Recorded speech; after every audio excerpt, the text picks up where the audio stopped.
அஸ்ஸலாமு அலைக்கும் வரஹ்மத்துல்லாஹி வபரகாத்துஹு. கண்ணியத்திற்குரிய அல்லாஹ்வின் நல்லடியார்களே, இன்றைக்கி நம்ம பார்க்கக்கூடிய ஹதீஸ் புகாரியில் பதியப்பட்டிருக்கு. 660வது ஹதீஸ் என்னென்னா, நபி ஸல்லல்லாஹு அலைஹி வஸல்லம் அவர்கள் கூறியதாக ஹபூவோடு இருக்கிறார்கள். என்ன சொல்கிறாங்கன்னா, நாளைக்கு மறுமையில் எந்த விதமான நிழலாக இருக்காது, அல்லாஹ்வுடைய அர்ஷுடைய நிழல் மட்டும்தான் இருக்கும். இங்கே இந்த உலகத்தில் இருக்க இந்த சூரியனோட வெப்பத்தை நம்மளால் தாங்க முடியல. நாளைக்கு மறுமையில் சூரியன் பனமர உச்சி அளவுக்கு தான் இருக்குமா, நம்ம தலைக்கு மேலே இருக்குமா. அப்போது எப்பேற்பட்ட அங்கே அனல் அடிக்கும். ஆனால் அந்த அனலில் எந்த விதமான தடுப்பும் இருக்காது, எந்த விதமான நிழலும் இருக்காது, ஒரே ஒரு நிழலை தவிர. அதுதான் அல்லாஹ்வுடைய அர்ஷ். அல்லாஹ்வுடைய அர்ஷுடைய நிழலில் அல்லாஹ் சுப்ஹானஹு வ தஆலா சொல்கிறான், 7 விதமான மக்கள் இருப்பாங்க. அவங்க யாருன்னு பார்ப்போமா? முதலாவது நீதிமிக்க ஆட்சியாளர். இந்த உலகத்தில் அல்லாஹ்வுடைய கட்டளை நபி ஸல்லல்லாஹு அலைஹி வஸல்லம் வாழ்க்கை முறை எப்படி சொல்லி தந்தாங்களோ அந்த முறைப்படி அவங்களுடைய ஆட்சியை நீதியாக நடத்துகிறாங்கல்ல, அப்பேற்பட்ட மக்கள் இருப்பாங்க. ரெண்டாவது இறை வணக்கத்திலேயே வளர்ந்த இளைஞன். எப்படி சொல்கிறது, அவங்களுடைய வாழ்க்கையை இளைஞன். ஏன்னா அல்லாஹ்வுக்கு ரொம்ப பிடிச்சது இளம் வயசில் உள்ளவங்க தான் அல்லாஹ்வுக்கு பிடிக்கும் அதிகமாக. அவங்களுடைய இபாதத்தை அல்லாஹ் ரொம்ப விரும்புவான். அப்போது இளம் வயசுலேயே அல்லாஹ்வுடைய வணக்கத்தில் அதிகமாக வணக்கம் புரிந்தவரை அல்லாஹ் தஆலா என்ன பண்ணுறான், அந்த கூட்டத்தில் இருக்க வைக்கிறான். மூன்றாவது பள்ளிவாசல்களும் எப்போதும் தொடர்பு வைத்துக்கொள்ளும் இதயமுடையவர். உங்கள் உள்ள எப்படி இருக்குது, எப்போதுமே பள்ளியோட தொடர்புலையே இருக்குது. தொழுகையுடைய நேரத்தும் சரி, மற்ற நேரங்களிலும் அவங்க என்ன பண்ணுவாங்க, பள்ளியோட தொடர்பில் இருக்கிறாங்களே, அப்பேற்பட்ட மக்களையும் அல்லாஹ் தஆலா என்ன பண்ணுறான், அந்த நேரங்களுடைய பாக்கியத்தை தரான்.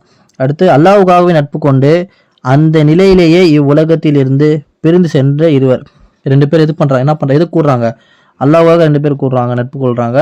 அல்லாஹ்வுக்காகவே என்ன பண்ணுறாங்க, பிரிகிறாங்க. அப்படிப்பட்டவங்க அல்லாஹ் சுப்ஹானஹு வ தஆலா என்ன பண்ணுறான், நாளைக்கு அந்த நிலையில் இருக்க வைக்கிற பாக்கியம் தரான். அடுத்து அந்தஸ்து மலகம் உள்ள ஒரு பெண் தம்மை தவறு செய்ய அழைத்த போதும் நான் அல்லாஹ்வுக்கு அஞ்சுகிறேன் என்று கூறியவர். இப்போனா ஒரு பெண்மணி என்ன பண்ணுறாங்க, தன்னுடைய தவறான இச்சைக்காக ஒரு ஆண் மகனை அழைக்கிறாங்க. ஆனால் அவர் என்ன பண்ணுறார், அவருடைய ஈமான் கொண்டு இல்லை நான் அல்லாஹ்வுக்கு பயப்படுறேன்ட்டு அதை விட்டு அந்த பாவத்தை விட்டு அவர் தப்பிச்சா பார்த்தீங்களா, அப்படிப்பட்டவரையும் அல்லாஹ் சுப்ஹானஹு வ தஆலா என்ன பண்ணுறான், அந்த நிலையில் வைக்க வைக்கிறான். ஆறாவது தமது வழக்கரம் செய்த தர்மத்தை இடக்கரம் கூட அறியாத நிலையில் ரகசியமாக தர்மம் செய்தவர். நம்ம ஒரு தர்மம் பண்ணுறோம், அது நம்மளுடைய இடது கை கூட தெரியக்கூடாது. அப்போ என்ன பண்ணணும், இக்லாஸான நிலைமையில் அந்த நிலையில் அப்போ நம்ம தர்மம் செய்யணும். நம்ம எந்த ஒரு தர்மம் செஞ்சாலும் இக்லாஸ் அல்லாஹ்வுக்காக தான் செய்யணும். அப்போ என்ன பண்ணணும், நம்ம மறைமுகமாக தர்மம் செய்கிறது அல்லாஹ் தஆலா விரும்புகிறான். ரெண்டாவது இந்த விஷயத்தை அல்லாஹ் என்ன பண்ணுறான், அர்ஷுடைய நிழலில் தரான். அடுத்து தனிமையில் அல்லாஹ்வை நினை கூர்ந்து அவனது அச்சத்தால் கண்ணீர் வடித்தவர். தனிமையில் தான் என்ன பண்ணுவோம், ஷைத்தானுடைய வஸ்வசாக்கள் உசலட்டு அதிகமாக இருக்கும். மனுஷன் அதிகமாக தவறு செய்கிறதே தனிமையில் தான். ஆனால் அந்த தனிமையில் யார் அல்லாஹ்வை நினச்சி அவனுடைய பயத்தினை அழுகுறாரோ அப்படிப்பட்ட மனிதன் என்ன பண்ணுறா, அல்லாஹ் சுப்ஹானஹு வ தஆலா அந்த அர்ஷுடைய நிழலில் தரான். அப்போது நம்ம சிந்திச்சு பார்க்கணும், நம்ம இந்த 7 பிரிவில் நம்ம எந்த பிரிவில் இருக்க போகிறோம் அப்படின்ட்டு. ஏன்னா நம்மளுடைய வாழ்க்கை இருக்கே குறுகிய வாழ்க்கை. யாருக்கு அல்லாஹ் சுப்ஹானஹு வ தஆலா எப்போ மௌத்து கொடுப்பான்னு தெரியாது. நம்ம மௌத் ஆகிறதுக்கு முன்னாடி என்ன பண்ணோம், நம்ம இதில் எதனாச்சும் ஒரு லிஸ்ட்டில் நம்ம அதில் சேர்ந்துடணும். சரிங்களா? சரி, இந்த அல்லாஹ்வுக்கு பிடிச்சமான முறையில் இந்த துனியாவில் வாழ்ந்து அல்லாஹ்வுக்கு பிடிச்சமான முறையிலே இந்த துனியா விட்டு நம்ம போனோம். சேமா இன்ஷா அல்லாஹ். அல்லாஹ் சுப்ஹானஹு வ தஆலா நம்ம அனைவரையும் நாளைக்கு அர்ஷுடைய நிழலில் ஒரு தௌஃபீகத்தை தந்தருவானாக. அமீன் அமீன். அஸ்ஸலாமு அலைக்கும் வரஹ்மத்துல்லாஹி வபரகாத்துஹு.